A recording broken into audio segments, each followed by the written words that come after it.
कलाकार भी इंसान ही होता है और हर इंसान की तरह अच्छा कलाकार अच्छा इंसान भी हो सकता है और बुरा भी। फिल्म सरफरोश के अंत में ये डायलॉग था जब गज़ल गायक गुलफाम हसन आतंकवादी निकलता है। वैसे किसी ने ये भी कहा है कि सत्य फिल्मों से भी ज़्यादा विचित्र होता है। कुछ साल पहले भारत में ढिम्मियों और निब्बा निब्बियों द्वारा लगभग पूजे जाने वाले पाकिस्तानी गायक राहत फ़तेह अली खान का एक वीडियो वायरल हुआ है जहां वो अपने नौकर को जूते से पीट रहा है और ये गाने गाते हैं मोहब्बत के। जिस देश की बुनियाद ही किसी देश और उसके धर्म से नफरत पर पड़ी हो वो प्रेम का प्रदर्शन करेगा, ये तो संभव ही नहीं है। लेकिन अगर आप हमारी फिल्म इंडस्ट्री की माने तो पाकिस्तानियों से ज़्यादा प्रेम, भाईचारे और अपनेपन वाले लोग कहीं हैं ही नहीं। जिनने लाहौर नहीं वेख्या वो जन्मे आई नहीं जैसे शागुफों के साथ हमारी फिल्मों ने पाकिस्तान को स्वर्ग और पाकिस्तानियों को स्वर्गवासी बताने में कोई कसर नहीं छोड़ी। If you know what I mean. अब हमारे देश की अधिकांश जनता ने पाकिस्तान तो कभी देखा नहीं था और उन दिनों में यूट्यूब आदि माध्यम भी नहीं थे जिससे पता चल सके कि वो देश कैसा है, वहाँ के लोग कैसे हैं, वहाँ का वातावरण कैसा है। फिल्में ही एकमात्र माध्यम होती थी ये जानने के लिए और दूसरे होते थे पाकिस्तानी कलाकार। इसमें कोई संदेह नहीं कि पाकिस्तान में भी कुछ विश्व स्तरीय कलाकार हुए हैं और भारत में उन कलाकारों को बहुत सम्मान भी मिला और देखा सुना पढ़ा भी गया। गुलाम अली एक ऐसा ही विख्यात नाम है।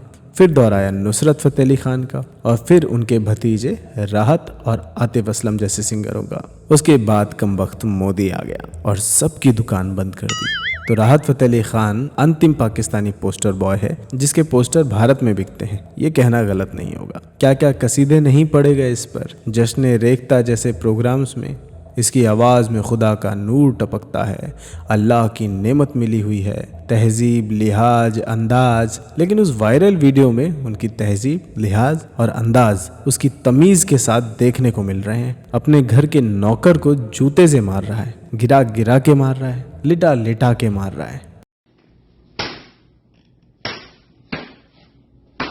कहाँ है मेरी बोतल? उसे कहते हुए भी सुना जा सकता है, कहाँ है बोतल। अब बोतल किस चीज़ की थी ये आपको बताने की ज़रूरत नहीं। किस बोतल के लिए आदमी इतना इमोशनल और गुस्सा हो सकता है ये आप अच्छे से समझ सकते हैं। हालांकि राहत ने इस घटना की सफाई में जो वीडियो जारी किया है उसमें वो पिटने वाला लड़का ही बता रहा है कि इस बोतल में पीर साहब का पाक किया हुआ पानी था। लोल, पीर साहब के पानी के लिए कोई ना मारपीट करता भाई, लेकिन पाक मजहब में शराब पीना तो हराम है। इसलिए राहत साहब बोतल में पीर साहब का पानी रखा करते थे, हमें पूरा विश्वास है। लेकिन मुद्दा ये नहीं है, मुद्दा ये है कि साहब उस नौकर को पीट रहे थे जिसे वो अब अपना शागिर्द यानी शिष्य बता रहे हैं और साथ में ही कह रहे हैं कि उस्ताद और शागिर्द के बीच में तो ये छोटी मोटी बातें चलती रहती हैं। और ये बात तो मैं भी कह सकता हूँ कि साहब सच बोल रहे हैं। अरे पाकिस्तान की न्यूज़ नहीं पढ़ी आपने क्या? मदरसों में उस्ताद अपने शागिर्दों के साथ क्या क्या करते हैं, कभी वीडियो नहीं देखे क्या?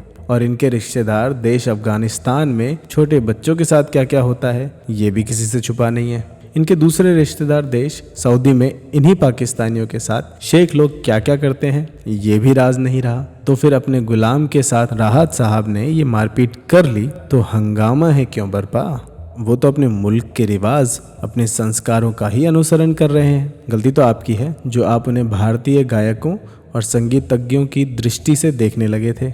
हमारे यहाँ ही तो गायकी और संगीत को भगवान की आराधना का एक रूप माना गया है। हम ही तो गायन सीखने से पहले सरस्वती माँ की पूजा करते हैं। उनके मजहब में तो मौसीकी यानी संगीत हराम है। ना तो संगीत को कोई पवित्र विद्या माना जाता है और ना ही कोई पवित्र आचरण करना ज़रूरी माना जाता है। और ये राहत तो कोई दूध का धुला नहीं है। पहले भी एयरपोर्ट से हवाला के पैसे लेकर भागते हुए पकड़ा गया था। वो तो भारत में बहुत से कदरदान हैं इन लोगों के, इसलिए सस्ते में छूट गया। अब वो पैसा किन लोगों का था वो तो कम से कम मीडिया में पता नहीं चल पाया, लेकिन कैसे लोगों का था ये समझना कोई मुश्किल बात नहीं है।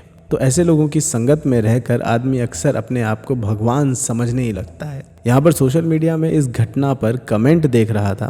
कमेंट करने वाले पाकिस्तानी भी थे और भारतीय भी। भारतीयों में शांति दूत भी थे और नामधारी हिंदू भी। कह रहे थे नुसरत फ़तेह अली खान साहब जन्नत में ये सब देख रहे होंगे तो बहुत दुखी होंगे। अच्छा जी, जन्नत में? आपको क्या लगता है वो बहुत बड़े फरिश्ते थे? फरिश्ते का तो पता नहीं, बड़े वाले तो थे।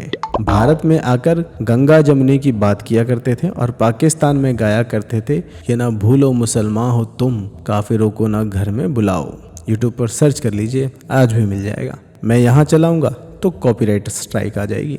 खैर, भारत वालों की तो आंखों पे सेक्युलरिज्म की पट्टी पड़ी हुई है, लेकिन पाकिस्तान के लोग भी इस पिलाई पर दुखी लग रहे हैं। दुखी इस बात पर कम कि नौकर को पेल दिया, और इस बात पर ज्यादा कि अकेले अकेले चाचा बोतल के मजे लेते हैं और हमें दीन और ईमान की तालीम देते हैं। हमारी खवातीन को बुरके में रहने को कहते हैं और खुद छोटी उम्र की लड़कियों को छोटे छोटे कपड़े पहनाकर बड़े पैसे कमाते हैं। लेकिन फिल्मों की अफीम चट्टी भारत की जनता जाने क्यों अरिजीत सिंह, श्रेया घोषाल और जुबीन नौटियाल जैसे हीरों को छोड़कर इन बेवड़ों के पीछे जाती है, ये समझ से बाहर है। बाकी राहत साहब के लिए तो हम उन्हीं के गाने के अंदाज में अर्ज करते हैं, तेरी आंखों के दरिया का उतरना भी जरूरी था की जगह, तेरी शराफत के बुरके का कतरना भी जरूरी था, मोहब्बत भी ज़रूरी थी, पर्दाफाश भी ज़रूरी था। ज़रूरी था कि एंजल की हैवानियत भी नज़र आती, मगर हम भारतीयों का नशा उतरना भी ज़रूरी था।